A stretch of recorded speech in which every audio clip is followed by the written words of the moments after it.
Hello and welcome to this episode of Just as Planned TV show and podcast. I'm your host, Christine Innes. I am so delighted to have the very beautiful Roxy joining us. Welcome to the show. Oh, I like the fact that you introduced me as beautiful. You Thank you for having me. are.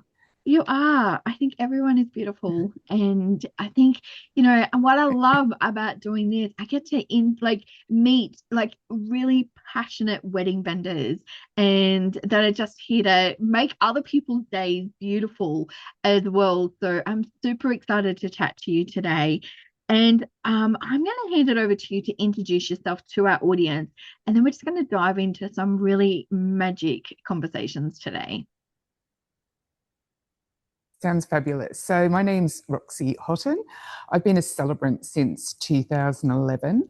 I used to live in England, so started my celebrancy career over there and then moved to Brisbane, Australia in 2015. Then about 2.5 years ago, I had an idea that I wanted to start my own wedding venue. And I wanted a venue that was basically a competitor to the registry office here in Brisbane. It took about nearly 2 years to get that idea off the ground because I was very specific about what it had to look like, where it could be, that kind of thing. And I opened that earlier this year.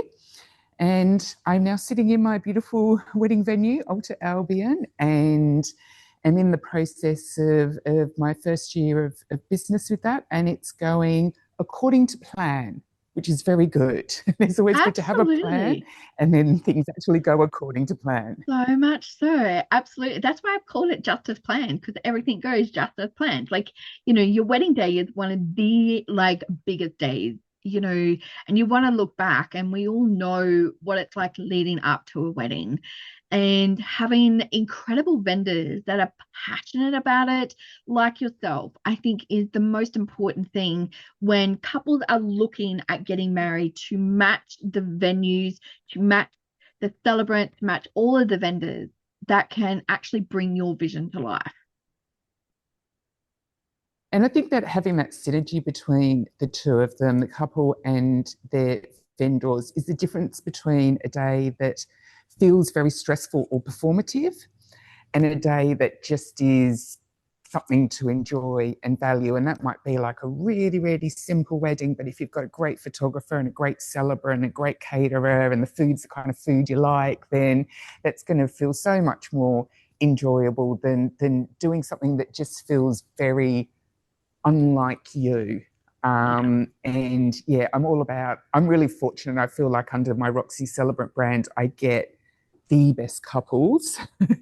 And it's same with Alter Albion. I'm finding I'm getting really fabulous couples walking through the door as well, where I can kind of be myself and they can be themselves, and everyone just feels that little bit more relaxed. Yeah. Micro weddings, I like to call them intimate weddings because I think they're becoming more popular because we're going back to the actual root of why you're getting married.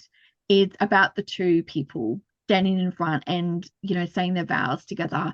And I think there's something really precious about it. Like, as you said, it's not the performance, it's coming back to we love each other and we actually want to commit to each other. And I think that sort of the gift that COVID gave us, surprisingly, was that it redefined the way people think about weddings. Mm. People were having to either postpone their wedding or they were having to hold a very intimate wedding ceremony without the 150 guests, without the band and the massive cake and all that kind of stuff, and realized that actually they really enjoyed that. And so I think probably for the first time well, certainly in my history of working in the wedding industry, it really feels like there's been a sea change in how people perceive their day, and they are thinking about it less in these are the traditions we have to do.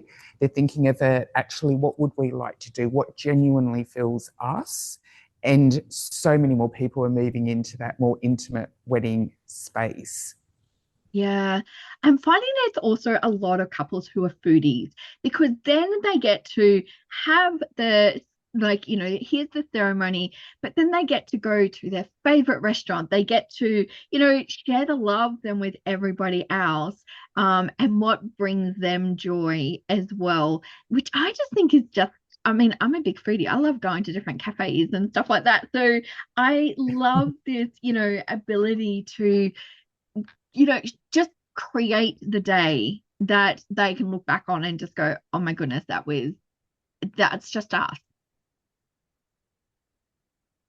100% agree with you. And I think if you're going to be spending, $200 a head for food, you want food that you really actually are going to enjoy and that your guests are going to enjoy. And that's one of the reasons why Alter Albion took so long to set up, was because it had to be specifically in the venue it's in, which is a precinct of bars and restaurants. So we work really closely with a restaurant here called Hervé's, and they do packages such as canapes and drinks at the bar, through to a full sit down reception experience. They've got 2 different private dining areas, but the food is so delicious. And I was lucky enough the other day, I did a wedding here, and I knew the couple, and so they asked me to stay on for champagne and canapes in the bar. So I got to try all the canapes, and I am still thinking about the roasted duck. It was just mwah. Yeah, I love it. I think, when I look back and, I see the weddings that are coming up, like we are either going to one extreme, we're either having the full gala, weddings, which are coming back, but then we're also going to the intimate. And I love the fact that people are really starting to think about their love story and how they share that with their family and friends as well. Mhm.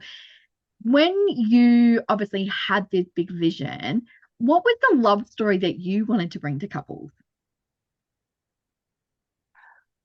I think it was very much about, you can have an affordable, intimate experience that still feels luxury and magical. And that's what I wanted. I think from what I'd heard, and I don't mean to disrespect the registry office at all, it can feel a little bit conveyor beltish. And the registry office in Brisbane it's in a corporate building. The actual ceremony space itself is beautiful. But once you're married, because they share a building with a whole bunch of other businesses, you have to exit the building. You can't have any photos around there. And one of my friends who works in the building, he said he often sees couples downstairs in the food court after their wedding. So they're wearing their wedding attire and they're kind of getting, something from the takeaway, which is fine if that's what you want to do.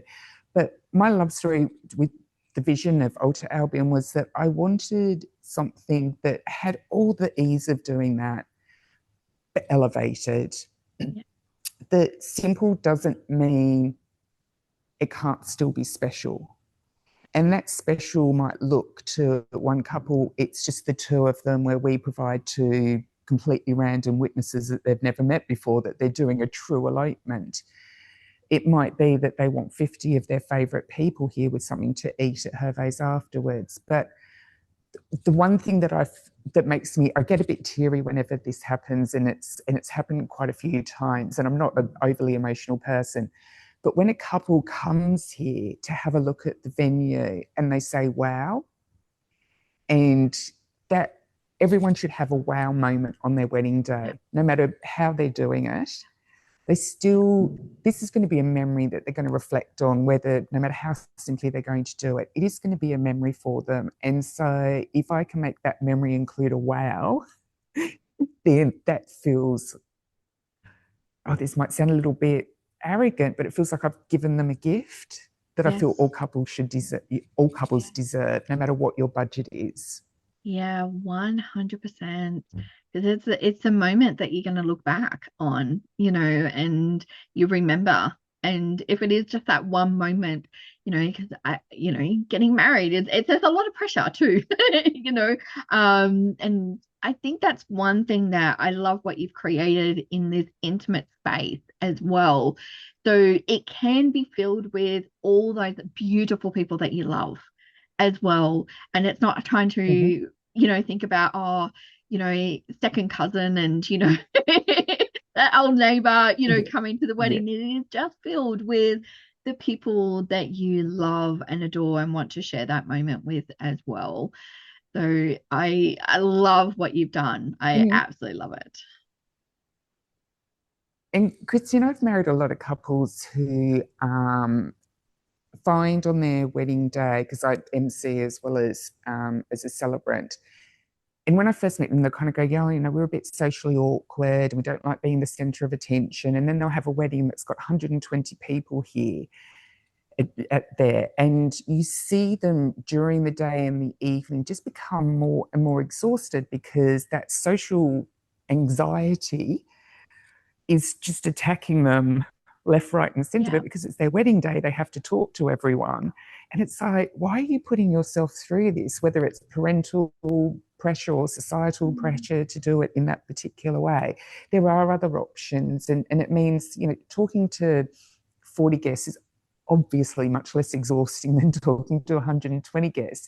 But it Yeah. also means that you actually have quality time with them all as well. And because those people probably know you better than 120 guests would. So they also understand that you might find it a bit exhausting, that level of Yeah. socializing. And so if you do need to go have a moment by yourself, just the two of you, they're Yeah. more likely to kind of go, okay, well, that's Yeah. Bob and Joe. That's what they do. Yeah. It's totally fine. And Yeah. and also it lowers, having less people lowers that feeling of that anxiety, because again it goes back to not feeling quite as performative. It feels more natural to have those people around you. Yeah, 100%. I'm loving the trend at the moment where the couple stands there and the tables then come over and have the group photo. It's sort of like a rush to get there. Instead of the couples running around to all the tables, like the guests are coming to the couple. And I feel like that's what you're also bringing as well. It's like the guests are coming to the couple and, you get to celebrate their love as well. I want to talk a little bit about business too, because I think a lot of the times when, we're doing something that we absolutely love as well, it doesn't feel like work. Well, my work never feels like I go to work every single day. But what has it sort of taught you of a business owner when you're dealing with, couples and it's, such an important moment? Because I'm going to split this in two sections, because first of all, you're providing the ceremony space, but being a celebrant too is like that's the legal part of it as well. And there's a lot of pressure. Like, do you Mhm. feel that as a business owner? Yeah. Um, in all honesty, I think for the first maybe 8 years of my business as working as a celebrant, I did. And then it took me that long to really feel like I've got this nailed now. Now, that doesn't mean that I don't make mistakes. I do make Yeah. mistakes. I'm a human being. There is an element of possibility of error. Fortunately, those mistakes usually tend to be fixable or fairly minor, and I tend not to beat myself up as badly as I used to if I do make a mistake. I think that's probably the biggest difference that I've noticed is accepting the fact that I am human and that Yeah. I am pretty much a one person business. And that, I put little processes in place to make everything easier for Yeah. me and also more foolproof. So to try and minimize those mistakes. But when you're dealing with human beings delivering something in person in front of a group of people on the day, Yeah. things can go wrong. Um, so yeah, I tend not to. I don't feel that pressure quite as much with opening Alter Albion, and because it's such a new concept, and trying to sell a new idea to people. I felt I have put a lot of pressure on myself. 100%. I don't think I've had a. I think in the last 9 months, I've probably slept through the night 3 times. I wake up at 2 o'clock, my brain is buzzing, there's always something to do. And I do feel the pressure of wanting to make it a success. But I also understand that if it's not a success, if in 2 years down the line I go, this is not financially beneficial for me to continue doing this as a business model. Yeah. I want to know that I have done everything within my capability to make it work, and there just wasn't enough of a market need for it. Yeah. I don't want to sit back and go, it wasn't a success because I didn't do A, B, C, and D. I didn't try this, I didn't try that. I'm prepared to throw everything at it to try and make it a success. You know, like I had an intern work with me for 3 months from University of Queensland, shout out to Jamie, and she, gave me some fresh perspectives on the way of looking at my business, because it is just me. So I needed that someone to go, oh, have you thought of this? Have you thought of that? I don't have the answers to everything, and I need to listen to feedback. But I also need to choose which feedback I listen to so I don't get torn Oh, into too many different directions, because yeah. that's the thing. It's like I want to do a specific thing. It's very easy to be diverted into other places, you know, where people say to me, oh, can you do a wedding for 120 people, and can we come in and style it, and can we book it for the whole day? And it's like, no, we run like a registry office. It's already styled. We Yeah. have a maximum of 50 people, and just make sure that I don't do any kind of mission drift along the way Yeah. where I go chasing opportunities that actually aren't the right opportunity for me. Oh, I love that so much. And I think that's really important too. You know, as a wedding vendor, like we've got a vision, and working with the couples that are going to align to that vision. Because then you can bring your best self forward as well. Because you know it's just, yeah, it's like a magic moment when it happens as well. So I absolutely love it. So you mentioned obviously it's already styled. It's maximum 50 people. What is the key other benefit for somebody booking your venue and having, this alternative style wedding? The celebrant's included in our price. So our price is Monday to Thursday, it's 995, and then Friday through to Sunday, it's 1095. So you can basically make an appointment either to come in person or via Zoom, have a look at the venue, lodge your notice of intended marriage. We then contact you 1 month before the ceremony date with a few very basic questions. And those questions are things like, are you doing personalised vows? Are you doing ring exchange? Would you like music played during your ceremony? If so, we will look after that for you. How many guests have you got, and do you have a photographer? And then you turn up on your wedding day and you get married. That's pretty much it. So Yeah, there's not that complexity of having to organise a celebrant and a venue. There's not the complexity of, but what happens if it rains? It's, we're not outdoors, we're an indoor air conditioned venue.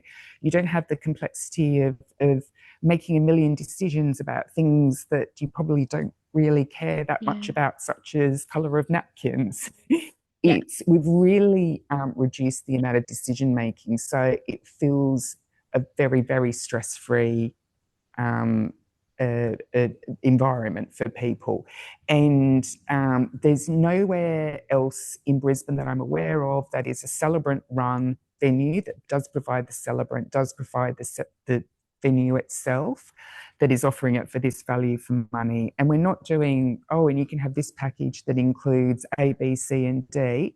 We just have the one package, because yeah, again, we want to keep it super, super simple for people. yeah, So we offer a ceremony on the hour, every hour, and a ceremony is about 15, 20 minutes. And the other thing that I think is the real difference is that I have written that ceremony that's being delivered. So even if it's not me who's the celebrant on the day delivering the ceremony, they are delivering a ceremony I've written. And because I've got that 15 years experience of having delivered ceremonies, I know what usually works. yeah, And so it still feels really warm and friendly and engaging for the couple and for all their guests as well. That we feel like we're in this little beautiful private love bubble where this yeah, really magical thing is happening, yeah, that we're celebrating these two people's love for each other. yeah. I love it. Is there photo opportunity for people in the venue? Because this is the big thing too. Yes, you've got this beautiful place and you're saying your vows, but I think there's also just a couple of, moments afterwards that you just want to capture that because you're on a high after getting married. Do you have the photo opportunity moments within the venue as well?